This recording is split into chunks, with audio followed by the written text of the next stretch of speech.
lube up them. Wait. Oh, okay. See, I'm sorry. Sorry. I didn't realize the sip was a part of the intro. it's part of it. Yeah. Yeah. It's Okay. All right. I'll shut up. I'll shut up. Wait, Christian, are you telling me the Vikings are actually good? You're not gonna reply? Oh, I didn't know I was supposed to. I never talk during these things. Okay. You just say whatever you want to say, and then I'll respond. Wait. Christian, are you telling me the Vikings are actually good?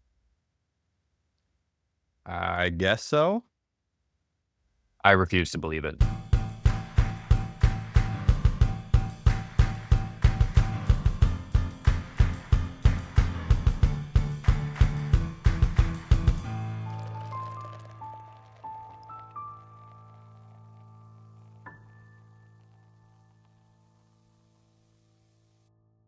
All right, let's kick this bandwagon off. No, that's not how I want to start this. Well, all right, bandwagon. Where the fuck did that word come from?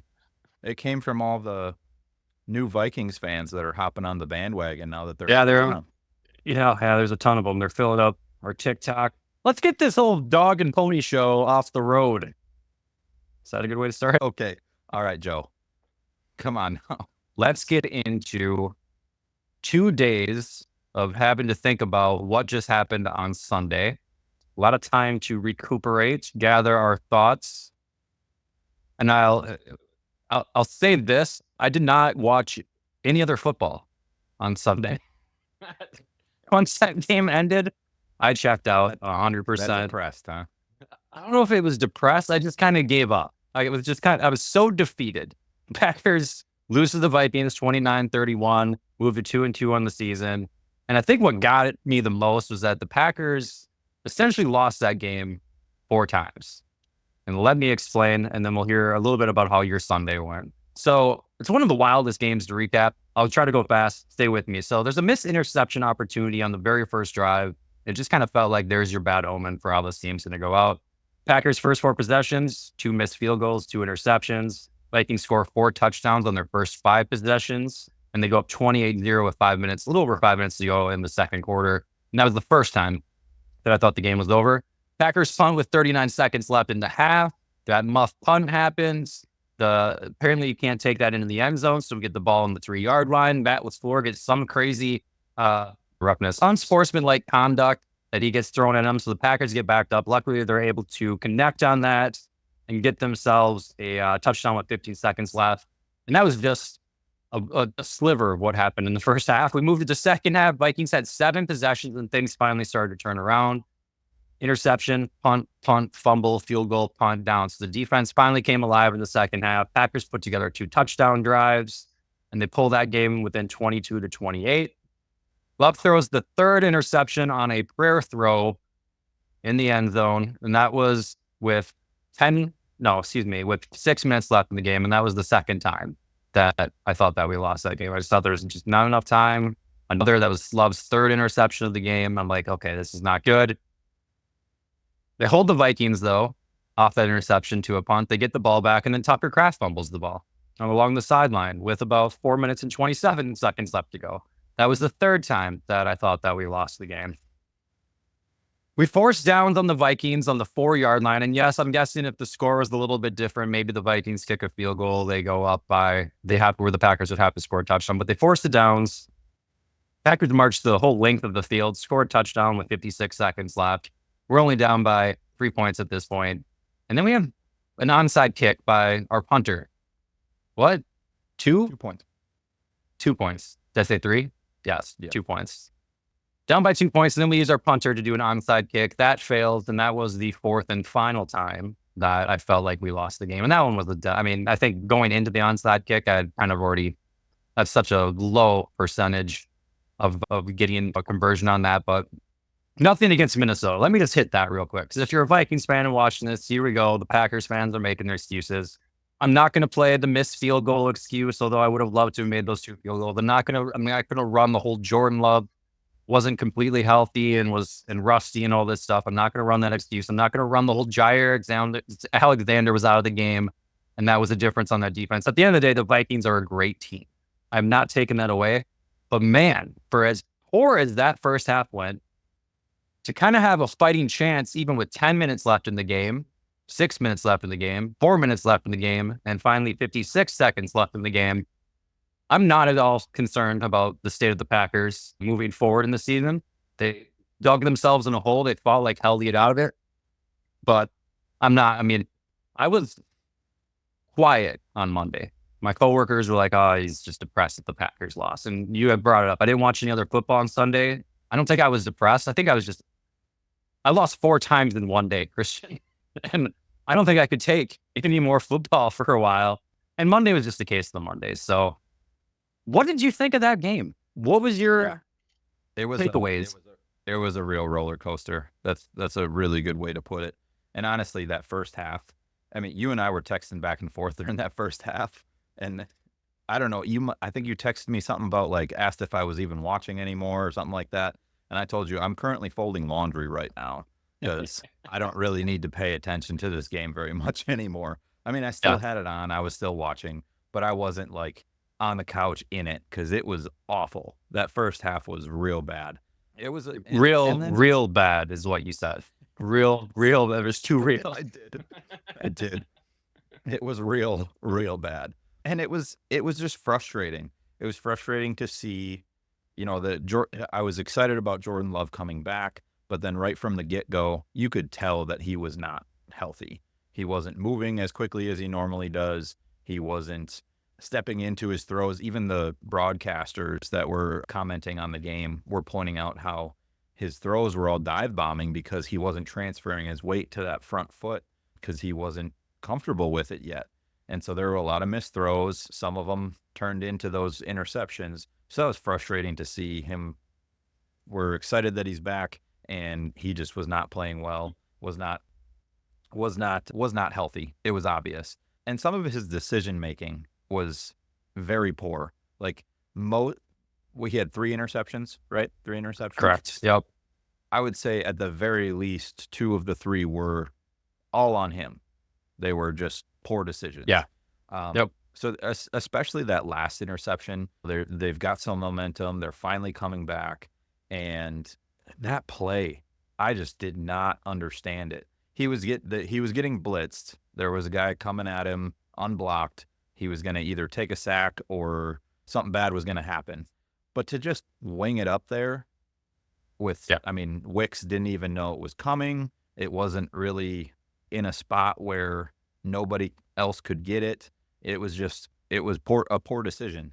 So that was kind of frustrating too. But talking about the roller coaster, so that first half, I kind of stopped focusing on the game so much. I started folding laundry, got the kids up from nap time, stuff like that. Wasn't all that excited to start the second half, and then all of a sudden, you know, that offense starts clicking. The defense holds the Vikings to 3 points in the second half. Like all of a sudden they decided to show up in the second half. And that's one big takeaway from this game that I have is that entire Packers team did not give up.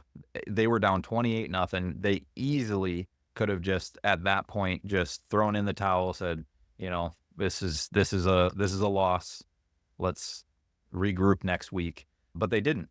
They kept at it, and they came within 2 points. They came very close to winning that game, honestly, if it wasn't for some of the mistakes, the interception in the second half, and then that fumble. Obviously, that was a momentum killer that kind of ended things as far as a complete comeback goes.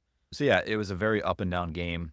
Tough as a Packer fan, but like you said, that second half made me not worry quite as much about this team in general. Jordan Love's only going to get healthier. They're going to fix the mistakes, and they're going to come back next week and hopefully turn things around, play better overall as a team for a complete game. I've also seen some stuff on social media. You talked about the comments from Vikings fans on our TikTok page and Facebook page and stuff like that. And I saw a couple of comments where Vikings fans were saying, "Oh, the only reason the Packers made a comeback was because the Vikings started pulling their starters and putting in their second stringers." I really don't think so. I didn't. There was No, none of that I noticed. They didn't pull any starters. They didn't take their foot off the gas. I think the Packers just showed up in that second half and started playing the way they should have the entire game. to your point, I mean, the Vikings with that heavy lead, on the offensive side of the ball, they could have easily taken that approach where let's just feed Aaron Jones, let's feed our running backs, or do some more screen plays and chip away at this clock. They continued to attack and throw the ball down the field and make plays, and that's what led to a strip sack fumble that the Packers were able to recover. That's what led to an additional interception. They were up 28-7, and they continued to try and kind of pile on. So, in one aspect of it, it's commendable that they were confident enough in their offense that they felt like they could continue to move the ball on the defense. But yeah, there's so many layers to this game. You're down by 6 points. That Hail Mary prayer of a interception that was thrown, Love contributed it to timing being off because was it Wicks that was on the reception on that Yeah. particular? Yeah. So Wicks didn't turn around and even had no idea the ball was even coming his way while the safety or defensive back was just staring that thing down the entire time. So that was just, there was so much time. We had that comeback in such a short amount of time that it almost felt like we were just pushing it a little bit faster than we needed to. And we were only down by 6 at that point. They would have played a little bit smarter, to your point. They might have been able to have different outcomes. But I got 3 topics that I want to talk about specifically. And if you have any additional topics, we can chime in. I think our forecast for this upcoming game against the Rams is going to be relatively short because, spoiler alert, I think the Packers are just going to absolutely ruin them. There's your spoiler alert. But I really want to focus. This was a big matchup. We headed into this game, border rivalry. And it was 2 teams that we had agreed. And I think if you were anyone but a Vikings fan would agree, have a lot of similarities heading into this game. And when it comes to, let's just start with Jordan Love. We talked about him a little bit, came out of the gate rusty. Let me take this angle. So I'm a firm believer that the Packers would not have put Jordan Love out there if he did not clear the medical staff. Regardless of how big this game was, they would not have risked that whatsoever for the future for the rest of their season. He goes out there, he looks shaky. That in the first half specifically, he looks shaky. As the throwers are going low, off balance, inaccurate, bad decisions and whatnot that go with it. There were like sideline camera shot with maybe 5 minutes to go in the first half. Packers still hadn't gotten the scoreboard. And there was a conversation with LaFleur and Love. Did you see that at all? I didn't notice And that, no. and I don't know. I mean, nothing came out about what was said in that conversation. It was just a sideline shot. And I thought it was interesting, the discussions they're having. Because you're down by 28 points. Love's not playing the best. He's still kind of recovering from this injury. I almost wonder, and I'm curious what your thoughts are, but if that punt situation doesn't happen and the Packers don't get on the board to end the first half, I'm almost of the believer that Jordan Love sits the second half. You chalk that one up as a loss, have him come back the following week. But because they were able to get that punt, not only does things start to turn in that second half, but that gives me a lot of confidence of what we can potentially have in next week's game. I do think Love's going to play against the Rams. There's no indication where that he's not, but he kind of had that ability to shake off some of that rust. And once he got into his groove, he significantly looked better. But I had text you. I think they should pull him. That was when it was 28-0. At any point, were you agreeing with what I was saying, or did you want to see a little bit more of an ass kicking before that decision was ultimately made? Those thoughts ever crossed your mind? At that point in the game, I mean, we were still in the first half at that point. So I didn't have thoughts of pulling him in the first half necessarily, but I 100% agree with you. If that muff punt doesn't happen and they don't score that one touchdown in the first half, I think it's a definite possibility that they were talking about possibly pulling him out for the second half or pulling him after that drive because of how rough it was and how far behind they were already. So yeah, that's definitely a possibility, but I didn't want them to pull him in the first half. I already mentioned how it was obvious that he was not fully healthy, not 100% healthy, but I agree with you as well. If he hadn't cleared the medical evaluation and they said, yep, he's good to go, he's not gonna injure it more by playing, then I'm glad that he played. And I wanted to I wanted to see a little bit more out of him because of that poor decision making in the first half. I wanted to see him kind of make up for those mistakes, which he did. He came out in the second half, and I, I don't know if they, I don't know if they shot up his knee with some numbing solution or something like that. But he came out in that second half. He looked more mobile. His throws were more accurate. He He's was hopping around back more. there. Yep, he was more of the Yep. Jordan Love that we were used to seeing when he came out in the second half. So, and that was kind of interesting. You would think it'd be the opposite, right? He'd start the first half with more mobility and not quite as sore, not quite as tender. But yeah, it was interesting to see him come out second half and kind of turn it around completely. So, So his official stat line, 32 for 54. He threw 54 passes, but that's kind of a given when you're down in a hole 28-0. They had to completely abandon the run game. 389 yards, 4 touchdowns, 3 interceptions. Only got sacked 1 time, so he was able to either throw the ball to the defense or escape the pocket, get rid of the ball that way. Last thing on Jordan Love that I'll say is never too high, never too low. He looked composed the entire time. There's no Aaron Rodgers throwing a tablet down on the sideline, being pissed off that a receiver ran the wrong route. One of those interceptions, and it's probably the one you're alluding to that isn't his fault, is the high ball that was meant for Dobbs that went over, I believe, Tucker Kraft's hands and just tipped the top of it. So that's one of those instances where it was poor route running, poor timing.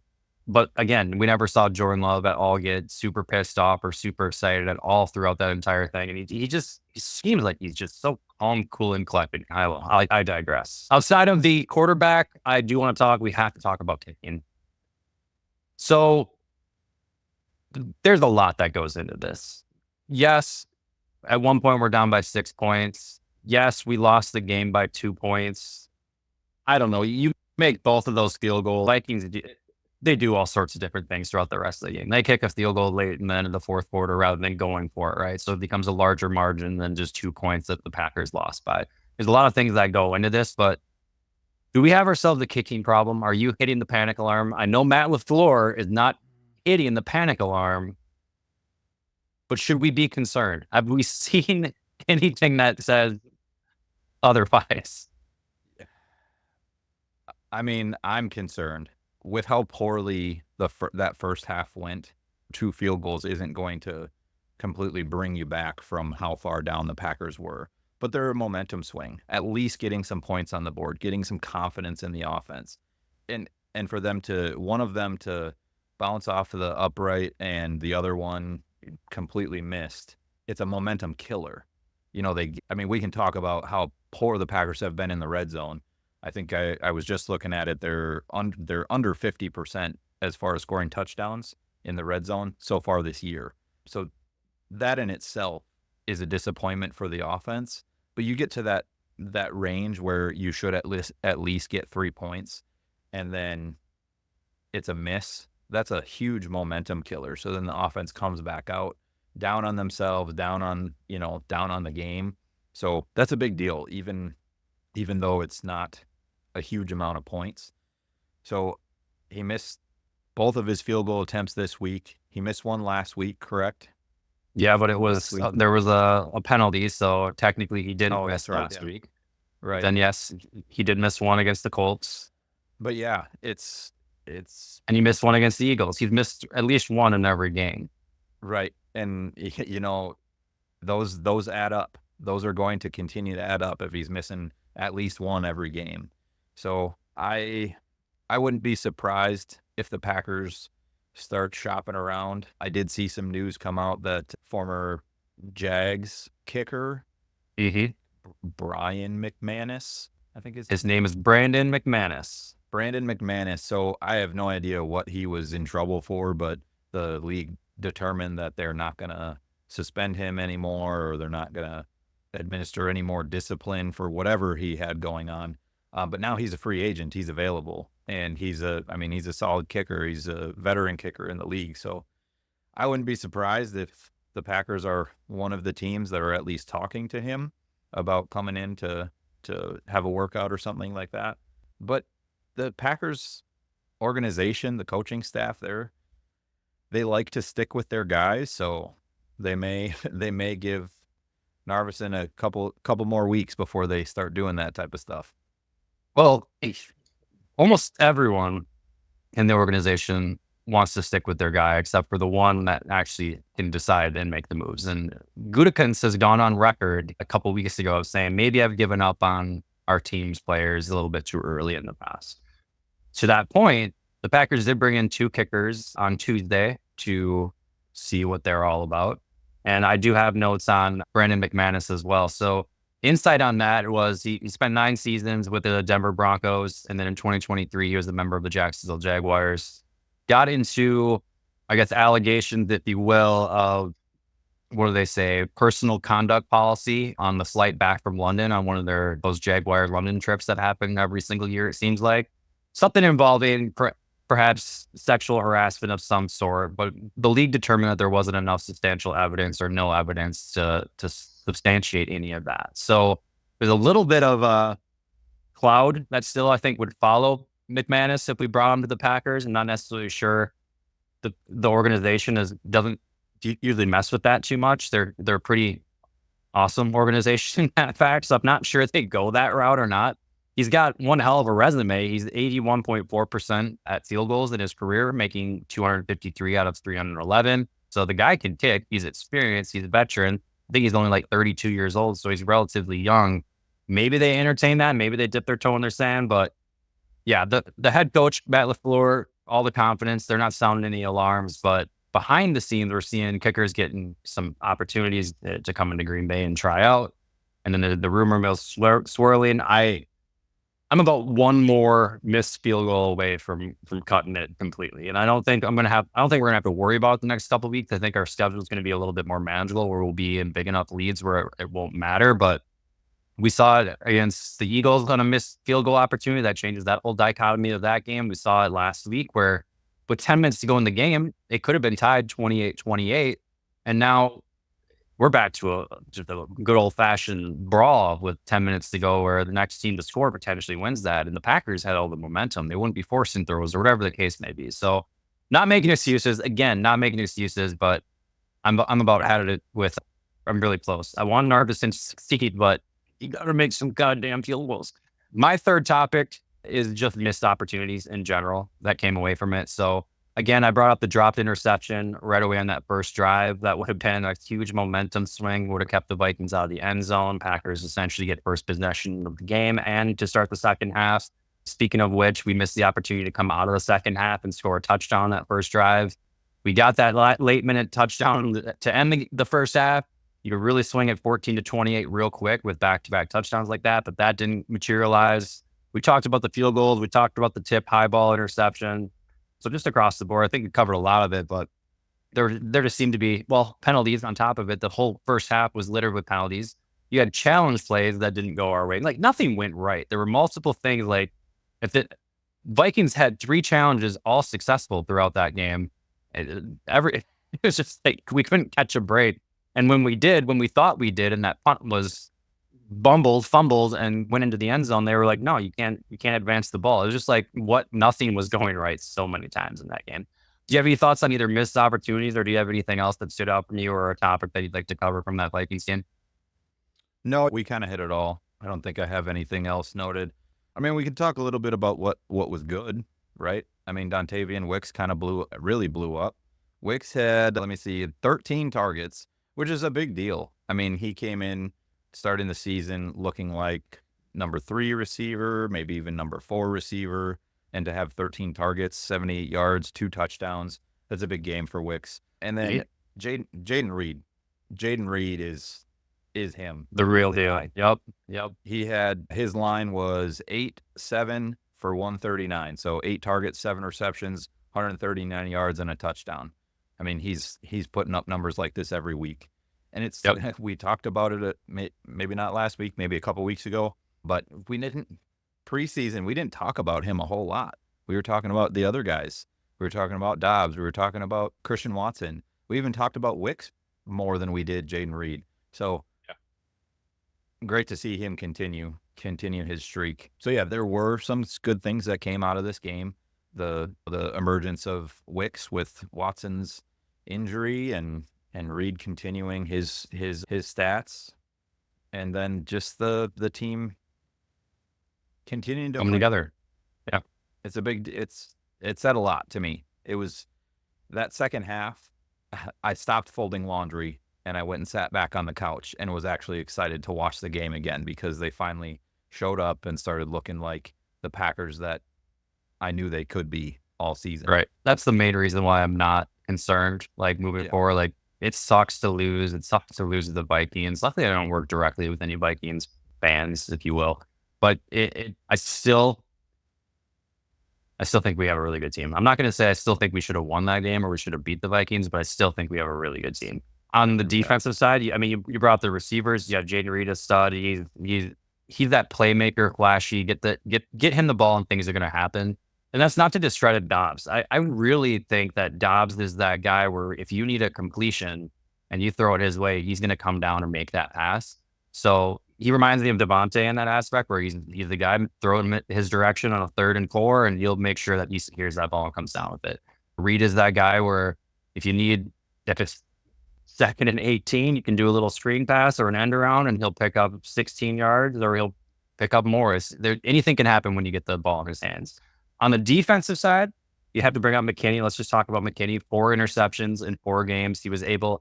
I don't think that technically was an interception. I don't. That's the one thing that went our way. Maybe the entire game Yeah. was he did not technically. I don't think he secured that ball. I'll call a spade a spade. But on the stat sheet, comes down with 4 interceptions in 4 games. So again, difference maker.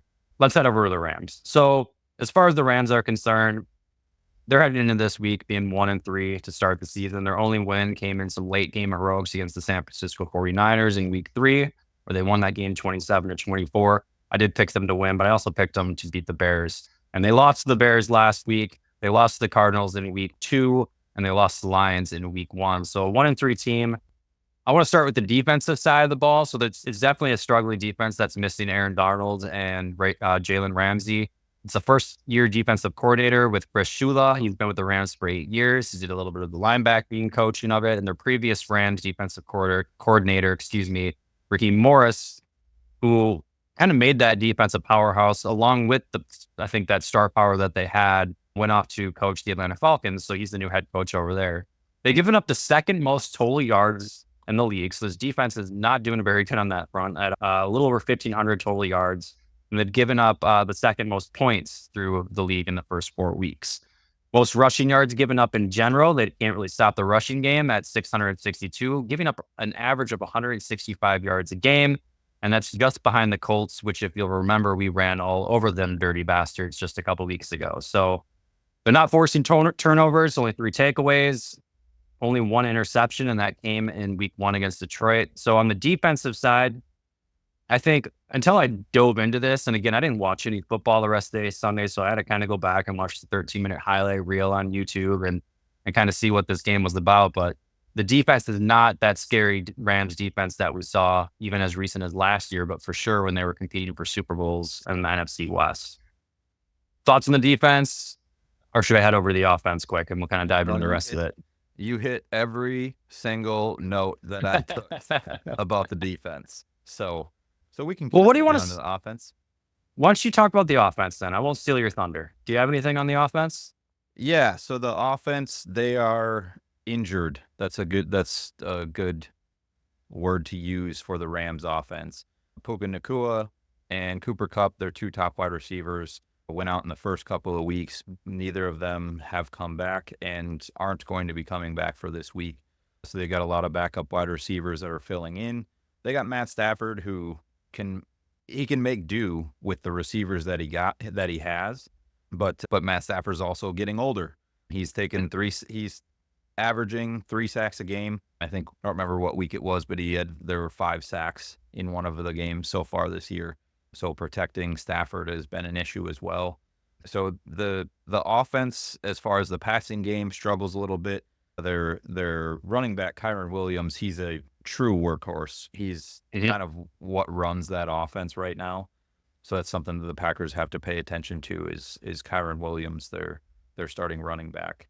Stafford he's taken a lot of sacks. He's missing his top 2 wide receivers, but he's only thrown 2 interceptions. and he's got a 68% completion percentage. So, like I said, he can make do with what he's got, but their star power isn't there at the wide receiver position at least. So it's something that the Packers have to take advantage of. Obviously, we know the Packers secondary can be very strong. That run defense has got to hold up. That's a key point in this game. So to your point, my thing that stood out to me was Matthew Stafford has accounted for all 4 turnovers that the Rams have had this season. 2 interceptions, which you just brought up. He's had 2 fumbles lost. Week 2 versus San Francisco was the only game that he didn't turn over the ball. And coincidentally, and that was the only game that they managed to squeak out and win. Stafford's doing well. He's got the 6th highest passing yards in the league through the first 4 weeks. He's just behind Jordan Love. Surprisingly, he's only played 2 games. Or excuse me, not Jordan Love, the Green Bay Packers. Malik Willis counts into it. I forgot. Let me correct myself. The Packers have 942 passing yards in 5th place. And his best game came in week 1 against the Detroit Lions, which I back then thought was a really good game. Puka Nacua goes out of that game with an injury in week 1. He ends up on IR. He will be inactive against the Packers on Sunday. And so will Cooper Kupp. He went out injured in week 2, dealing with a little bit of, what is it, a hamstring, or is it some sort of lower leg injury or something? Yeah, I don't remember what it was exactly.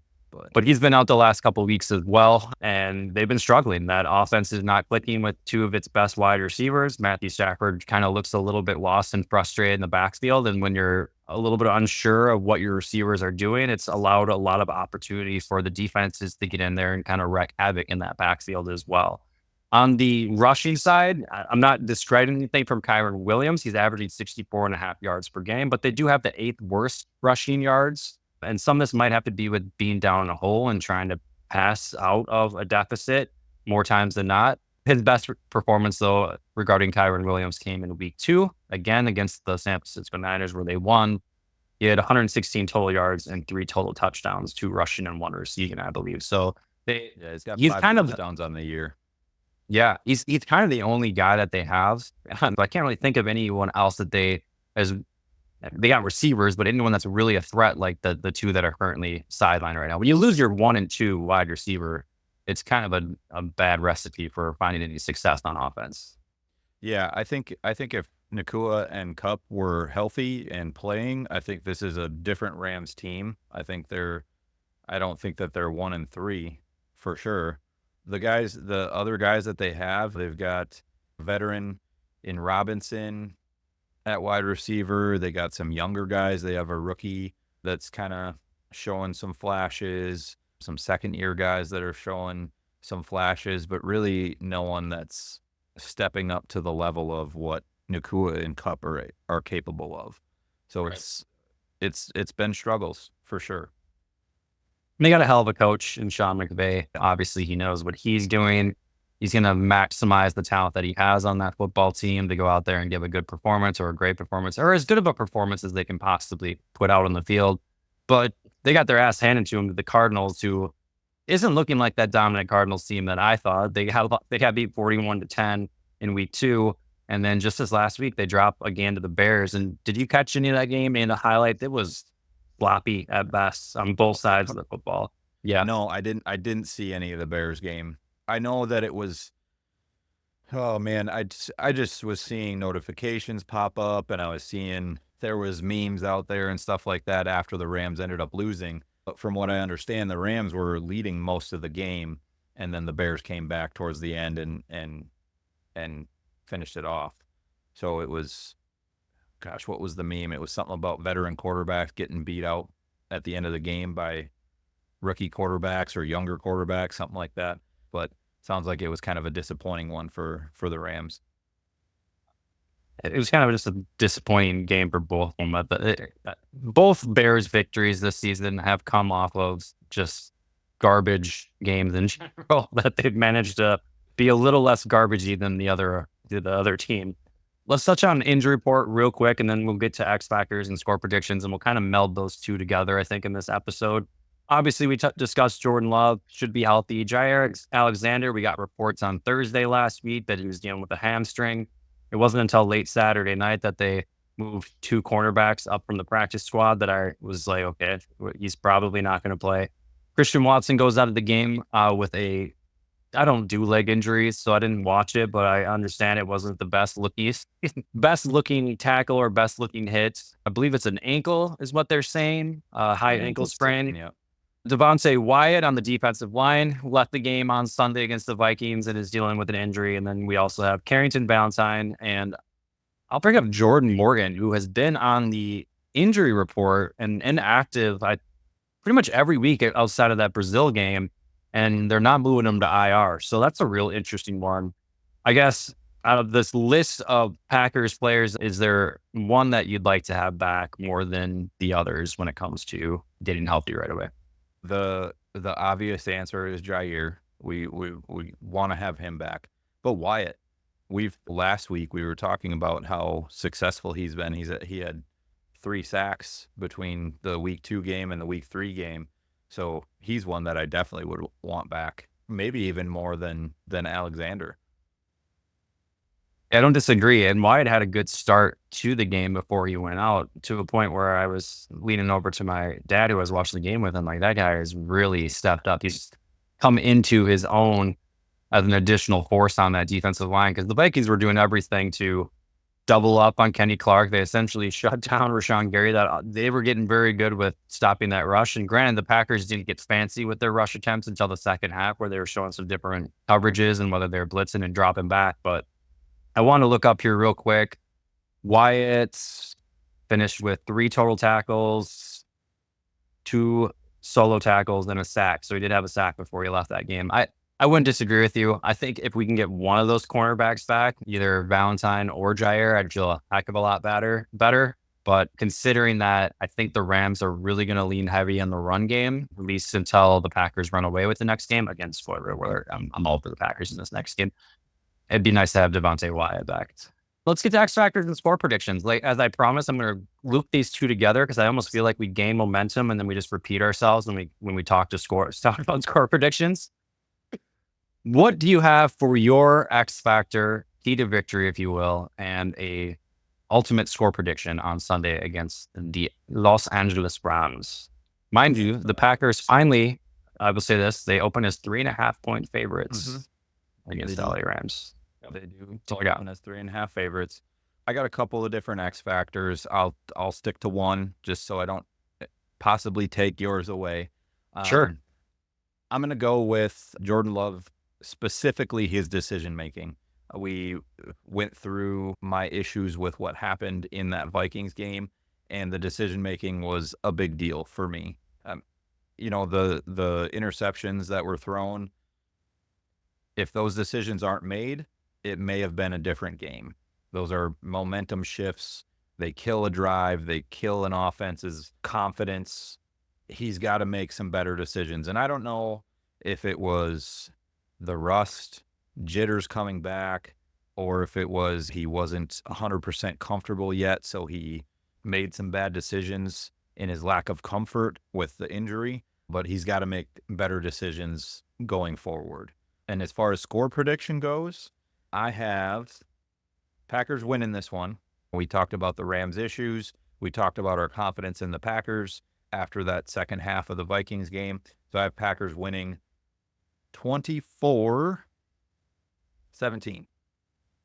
24-17. So when it comes to Jordan Love, he's still young. And I think that's one thing that we forget. He had such a phenomenal end to last season. He's one of the highest paid quarterbacks in the league. And I think it's easy for us to forget that he's only got a season and 2 games, quite frankly, under his belt. So some of that, I think what he fell into last week was that he felt like maybe he had to do more than he had to with the time left on the clock. He was trying to make some forces and whatnot, decisions, as you so aptly said, that I think more of a veteran quarterback would understand that, okay, there's plenty of time. Our offense is powerful. We can get through this. But I look at the next 4 weeks. We face the Rams. We have 2 home games against the Cardinals and the Texans, and then we head to Jacksonville. So these next 4 weeks, leading up to the Detroit Lions game, I feel really confident this is going to be where our season starts to come together and starts to click. We came off of a kind of an embarrassing ass beating against the Vikings in the first half, showed some life that this team can flourish in the second half. And I think the next 4 weeks are going to be very good for us. As far as my keys to victory or my X factors, for me, it's all about getting to Matthew Stafford. If they can find a consistent rush, specifically with the 4 guys on the line, and they don't have to bring exotic blitz packages, and they can keep Stafford off of his mark, rattle in a little bit. Yes, Stafford's a veteran quarterback, but from what I've seen and what against the Bears and what I've seen in a couple highlights against some of these other teams, I think if they can keep him rattled and keep pressure on him, there's going to be mistakes that are made along the way, and the Packers defense will be able to control this game, quite frankly, right from the start. So for me and my score prediction, I think it's a resurgent. This might be my biggest blowout of the entire year. I'm feeling very confident because this Packers team knows that they are better than what showed up last Sunday. They don't lose 2 games in a row. Again, if they lose, I will never bet against them in that next game.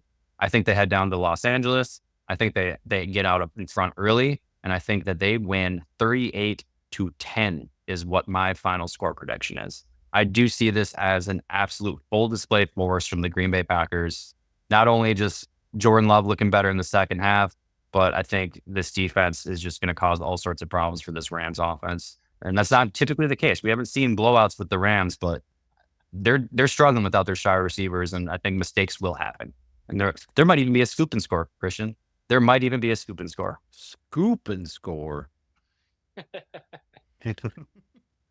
With that, we will wrap up the episode. We both have the Packers winning and moving to 3-2. And if you'd like to catch more content, make sure to not only click the subscribe button and hit that bell notification, but join us over on Overtime. We're going to change up the format a little bit this evening, and moving forward, we'll see how it goes just to get a little bit more traction. I'm going to take away the gray. I'm changing that whole tile. The gray isn't working. Nobody wants to click on the gray. All right. So that's going away. So until next time, we'll see you on Overtime, and we'll see you on the internet. Thanks for watching.